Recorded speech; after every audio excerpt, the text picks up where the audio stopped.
Week 1 of the fantasy football season. Here's the top 36 wide receivers I'm ranking this week. Number 1, Ja'Marr Chase of the Cincinnati Bengals. Last season, winning the Triple Crown monster year was for Chase. And this week, I know on paper, a little bit of a tough matchup where Denzel Ward, majority of the game is going to cover him. But obviously, Ja'Marr Chase, he's uncoverable. And with T. Higgins on the other side, he's not getting double-teamed as much. Some one-on-one, some double-team with safety over the top. But this week, like I said, he was the number 1 pick overall in fantasy drafts and won this week. Number 2, Justin Jefferson of the Minnesota Vikings. Jefferson, he was 5th to 6 overall in most fantasy drafts. This week, I like the matchup at division rival Chicago Bears Monday Night Football. And we know Jefferson obviously has a great track record versus them in his career. So this week, he's number 2. Number 3, Malik Nabers of the New York Giants. I was big on Nabers coming into the season once again. Last year, I was big on him. He hit. And think about it, last season he put up monster numbers with really much backup quarterbacks in there. Tommy DeVito, Daniel Jones, and obviously Drew Lock at times. And this week, a matchup at Washington. I know their defense has definitely improved, but Malik Nabers, another wide receiver. It doesn't matter who covers him. He's found ways to put up points in this offense. Be improved with Russell Wilson at quarterback. Number 4, Puka Nacua, Los Angeles Rams. Puka Nacua is still a big season last year, and he missed a decent amount of ball games with injury. And this week, this could be a potential high-scoring game over there in Los Angeles with Houston coming to town.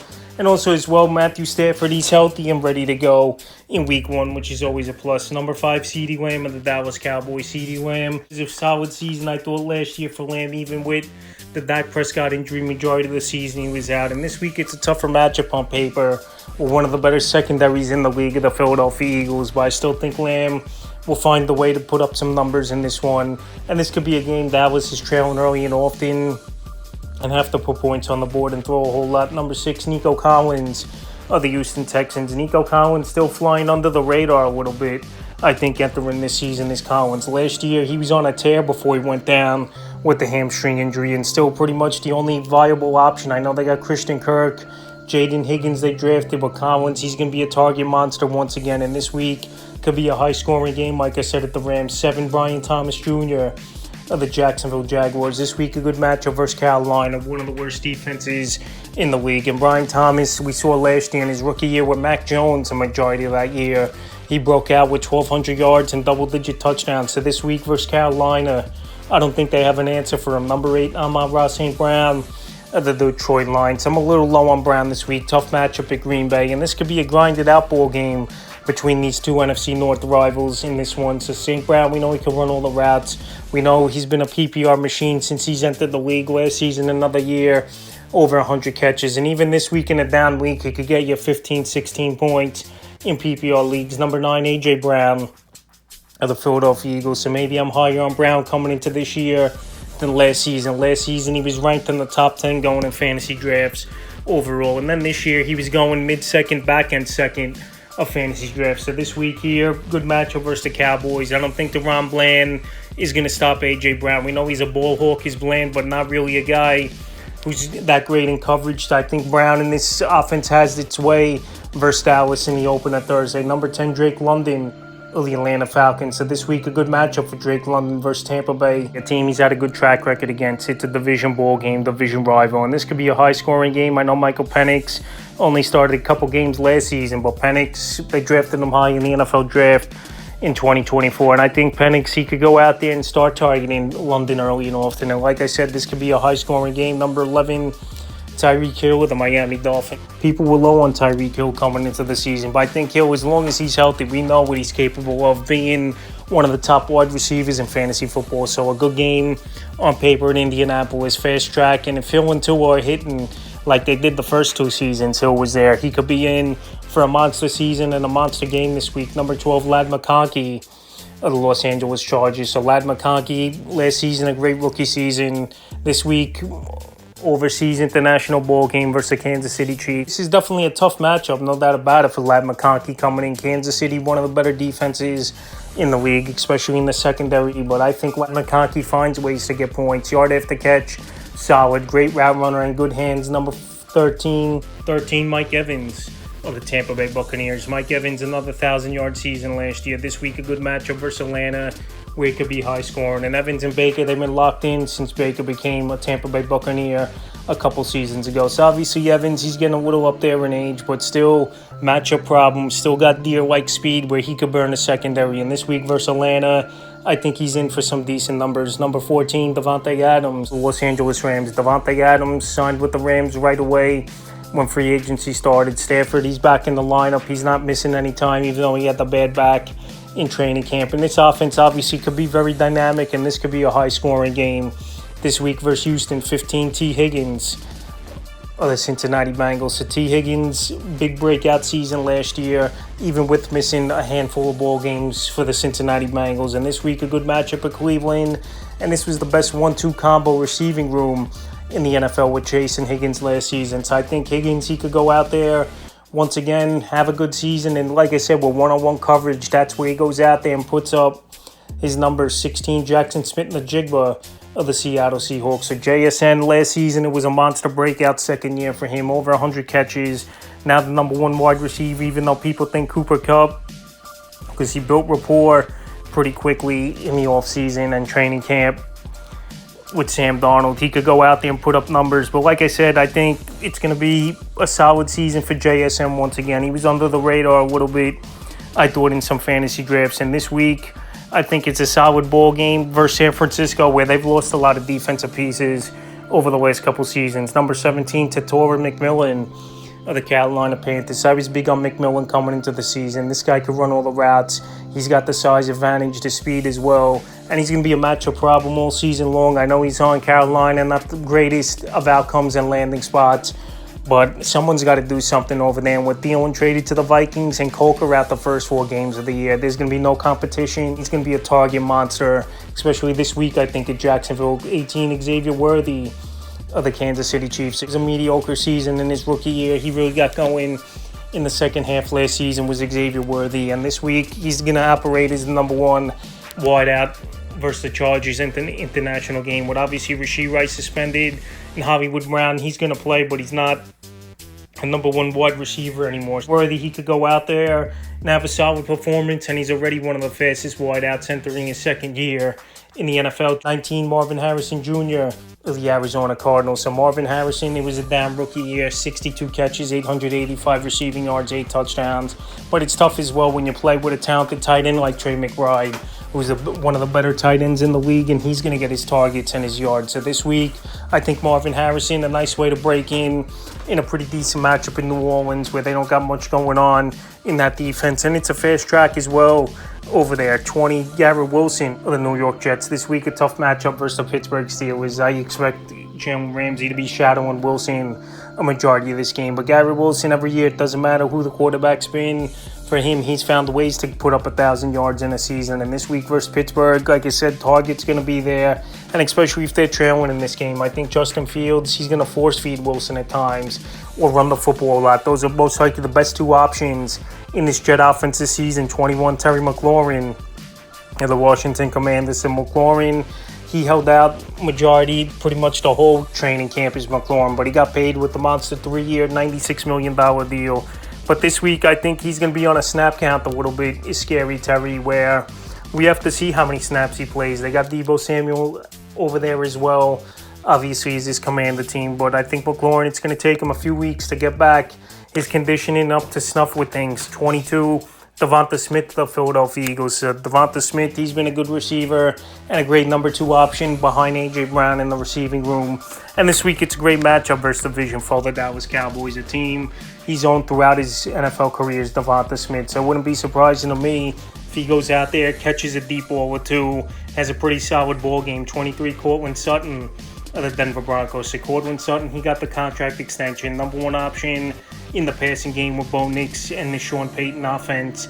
And Courtland Sutton, rightfully so, he earned that contract extension. He could run all the routes, he can make the plays, and he's been a steady, underrated wide receiver over the last couple seasons. And this week, a good matchup versus Tennessee. 24, DJ Moore of the Chicago Bears. So DJ Moore, last season, a lot of people said it was a down year. He still had over 90 receptions, is DJ Moore. So this week, definitely a tough matchup versus one of the better defenses in the league, Minnesota coming to town. But I think Moore has good upside this season, especially in a Ben Johnson ran offense where he was the coordinator for many years with the Lions. What that offense has been doing, I'm not saying the Bears are going to be like this offense, but I think he could put up numbers is DJ Moore this season. And this week could be a game they're trailing and he gets a decent amount of looks. 25, Zay Flowers of the Baltimore Ravens. So Zay Flowers, number 2 option in my opinion in the passing game behind Mark Andrews. Flowers, he's got some big games and some games he don't show up. Is Flowers, and obviously his ceiling is capped when you got Lamar and Derrick Henry running in that backfield for this Baltimore Raven team. But this week could be a high-scoring game at Buffalo, and I think he's a decent flex option for fantasy owners. 26, DK Metcalf of the Pittsburgh Steelers. Metcalf will be his first game as a Pittsburgh Steeler. Very tough matchup with the New York Jets. Most likely Sauce Gardner is going to be on him. But I want to see if Metcalf is going to utilize his size, utilize his playmaking ability. And we know even in the latter part at 41 years old, Rodgers still gets his number 1 wide receivers the football, and they go out there and make plays. 27, Emeka Egbuka of the Tampa Bay Buccaneers. So Emeka Egbuka, a lot of hype coming out this season. Another first-round rookie in the wide receiving class of this NFL draft. And now, obviously, with Chris Godwin out to October, Jalen McMillan, he's out for a while. He's going to step right in. Week 1 is the number 2 wide receiver next to Mike Evans in this offense. And we know Baker's a gunslinger.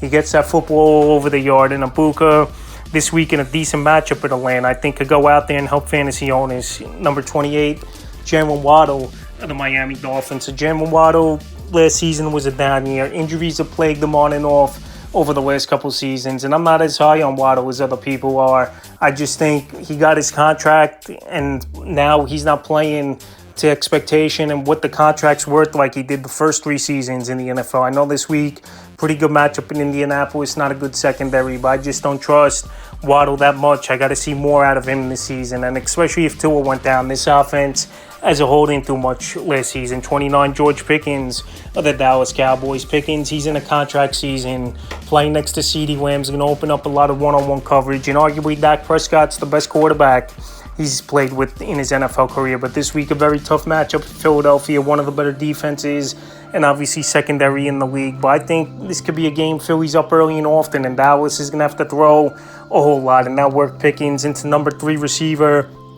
flex range 30, Jerry Jeudy of the Cleveland Browns. Jerry Jeudy last season had his breakout year with the Browns, 90 catches, over 1,200 yards on the season. And it's good news Joe Flacco's in there, quarterback for Jerry Jeudy. If it was one of these other no-name guys like Thompson Robinson, or even Deshaun Watson, who's really fallen off over the last few seasons, the numbers weren't there, but him and Flacco, I think, could get things going. Jeudy had the big season majority of the year last year with Winston, where he's the backup with the Giants. But I think Jeudy in a matchup where they could be trailing, and this could be high scoring versus Cincinnati, he's a solid flex option. 31, Ricky Pearsall of the San Francisco 49ers. So it doesn't look good that Juwan Jennings is going to play in this game. We know Brandon Ayuk, he's out multiple weeks recovering from the knee surgery.